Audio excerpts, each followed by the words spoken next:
بالوں کی پوجا کرنے والے لوگ، یہ لوگ بالوں کی پوجا کرتے تھے۔ ازل سے شیطانی لوگ اور شیطان مسلمانوں کو راہ حق سے ہٹانے کے لیے کوششیں کرتے آئے ہیں، اور اس کے لیے اس نے سب سے زیادہ استعمال عورتوں کا کیا ہے، اور یہی بنی اسرائیل قوم کے شرک و فکر کی وجہ بنی، جس کے لیے بے شمار انبیاء اکرام اتارے گئے۔ اس کے ساتھ ہی بنی اسرائیل کی شان و شوکت کا ایسا زوال شروع ہوا کہ پھر انہیں ایسی شان و شوکت دوبارہ حاصل نہ ہو سکی۔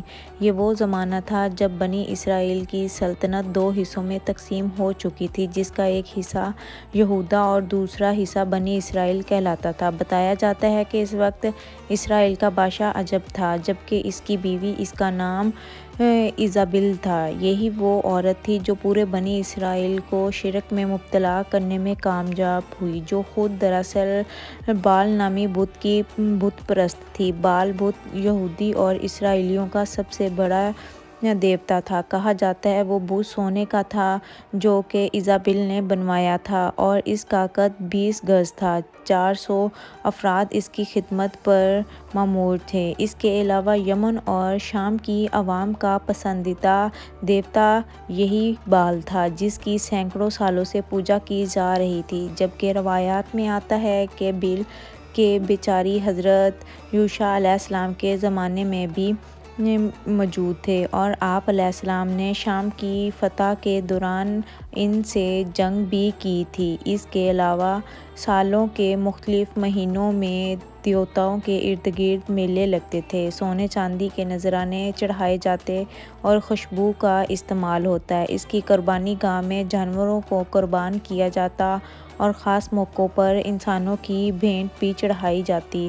یہاں دلچسپی کی بات یہ ہے کہ عبرانی زبان میں بال کے معنی آقا، مالک یا سردار کے ہیں، اس لیے عرب کی عورتیں بھی اپنے شوہر کو بال کہتی۔ بعض مورخین نے لکھا ہے کہ حجاز کا مشہور بت ہبل بھی بال ہی کی ایک شکل تھا۔ قرآن حکیم میں اس نحوست کے بارے میں آیات موجود ہیں۔ یہ آیات اس واقعے کی طرف اشارہ کرتی ہیں جس میں ایزل نامی عورت نے پورے اسرائیل کو بال کی پوجا کرنے میں لگا دیا تھا، اور بال کے نام پر ایک بڑی قربانی گاہ تعمیر کروائی، اور انسانوں کو وہاں قربان کر دیا جاتا۔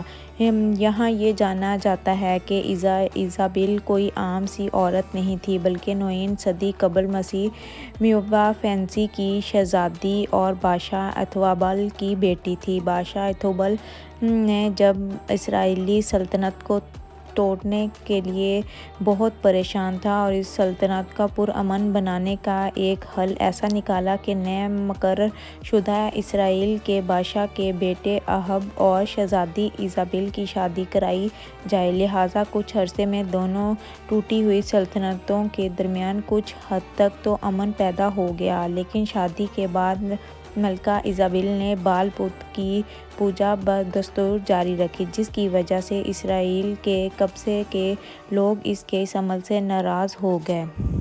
لیکن اس نے یہ سب کچھ ختم نہ کیا۔ شادی کے بعد بھی اس نے یہ سب کچھ جاری رکھا اور بت کی پوجا کرتی رہی۔ اس لیے وہ اس حد تک گئی کہ 800 جھوٹے مدعی نبوت کے لیے بھی لائی، جو بال کی عبادت کی حوصلہ افزائی کرتے اور بیل کے جھوٹے احکامات انہیں پہنچاتے، اور ساتھ ہی عزت مال اور انبیاء کرام کو دین و حق کی بہت بڑی دشمن تھی۔ اس لیے اس نے بہت سے انبیاء کرام کو شہید بھی کروایا۔ جب یہ قوم پوری طرح شرک میں مبتلا ہو گئی تو اللہ تعالیٰ کی طرف سے حضرت عیسیٰ علیہ السلام کو حکم ہوا کہ وہ اس خطے میں جا کر توحید کی تعلیم دیں اور اسرائیلیوں کو بت پرستی سے روکیں۔ حضرت الیاس علیہ السلام نے جب بنی اسرائیل کو صراط مستقیم پر چلنے اور کفر و شرک سے باز رہنے کی دعوت دی تو انہوں نے دعوت حق مسترد کر دی، جب پر اللہ تعالیٰ نے ان کو خشک سالی میں دو چار کر دیا، اور یہ لوگ جو تھے خشک سالی میں مبتلا ہو گئے۔ 3000 سال تک یہاں پہ بارش نہ ہوئی، اور سلطنت اسرائیل کے لوگ پانی کی بوند بوند کو ترسنے لگے۔ جب دوسری طرف ایزابل